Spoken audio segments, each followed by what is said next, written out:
Bar for bar album reviews. Che Noir, After 12. After 12 is the third project this year from Buffalo rapper Che Noir.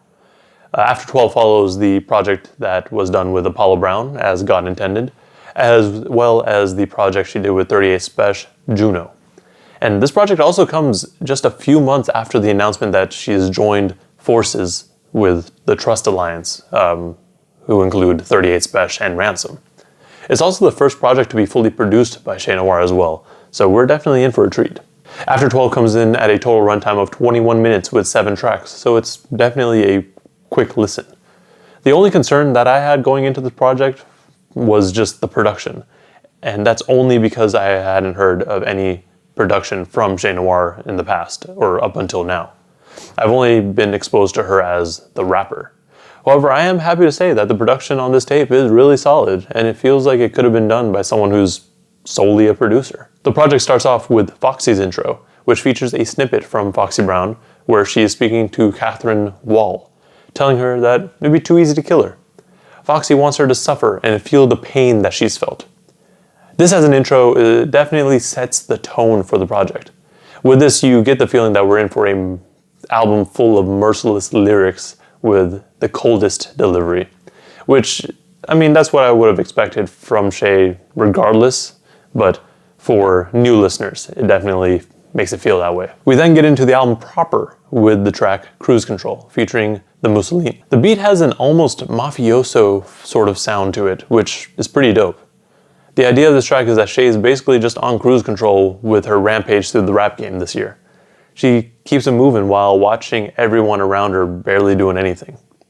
She mentions how she was in a relationship with someone and she held them down while they were broke. But then when the tables turned, he up and left. But that was back in the day though, because now she's leveled up and the guy that she was with is still where she left him at. She also says later on in the track that she can take a nap and people still won't even catch up to her.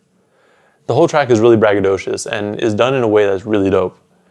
And I'd say it's a really good intro track as well because it grabs the listener's ears with her delivery. This then goes into Hunger Games with Ransom and 38 Spesh. I really like this track because it feels like a crew cut, which I guess it is, but each rapper here touches on the struggle and the hunger that they have and had to go through to get where they are now. I mean, the hunger never really goes away because they keep pushing for more. Having this hunger has really allowed them to prosper and has built them up as these dope lyricists. Another thing that gets brought up is the idea that they don't really need a major label to get them where they want to be.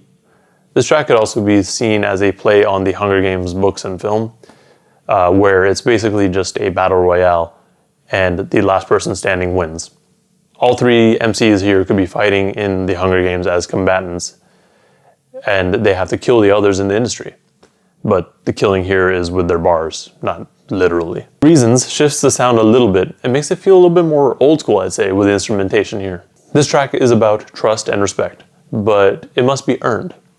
Che mentions that there are people in the industry that are frauds in terms of what they say regarding about how they got to where they are, what they did before, whereas she put in the work because she knew she'd be next up. She didn't sacrifice her integrity to get where she is now. The second verse from Jinx touches on a lot of the same themes and ideas as Che's verse. Jinx also does start off by saying how their main focus is just watching their kids grow, which to me is always a nice sentiment. The next track on this tape is Divine Knowledge. The track starts off with Che talking about how she's kept her circle fairly small, and it's been pretty much the same people within it. She mentions how people were telling her that she would be one of those rappers that just makes this poppy and catchy sort of sound, but that's not really her lane. And now look at her. She went from being broke and starving to having an album charting at number 8. That's a huge accomplishment, especially considering it was fairly sudden, I'd say. It was just over the course of 1 year. She then, in the second verse, brings up the Rona and how that kind of messed up the plans that she and her team had for the year. However, she was able to maneuver around it and still pulled 30K in the pandemic. That right there is just ambition and drive, and it should be looked at as inspiration. Obviously, the pandemic is a weird issue, but if you apply it to smaller roadblocks in life, it's pretty useful. Moment in the Sun is probably my favorite track on this album. and it features RJ Payne and Sarok. Every time this track comes on, I get chills, and I feel like it's mostly due to the beat. It just sounds so triumphant, you know? Che's verse touches on some of the struggles that black people have been facing for years, mostly regarding police brutality. And RJ Payne's verse has him talking about some of the things that he wants to see changed in the community. He brings up that a lot of time and money is invested in things that are really doing more harm than good. But he doesn't quite give a recommendation as to what to invest in instead. However, I think that's fine, because it feels like he wanted to bring attention to that idea so that people can think about it for themselves.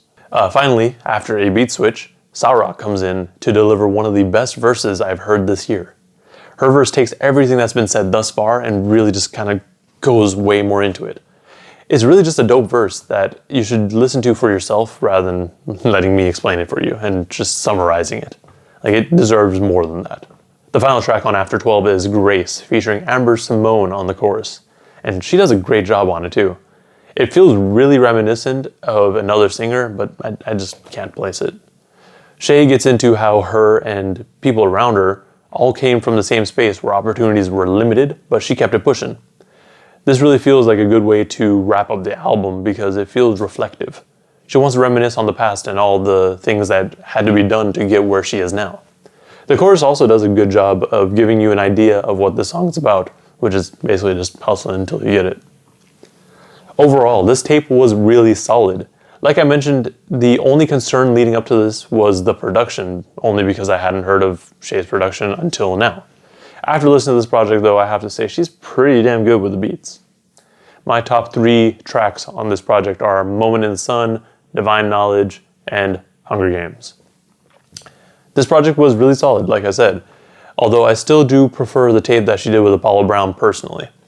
However, I don't think the two projects were going for the same sort of idea.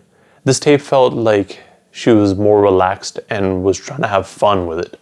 I mean, she even said in the beginning, "We gonna have some fun on this shit right here," and I would have to agree. Let me know in the comments below what you thought of this album and what your favorite tracks are. Also, like and subscribe if you want to see more content and reviews like this one. Thank you for watching, and please stay safe out there.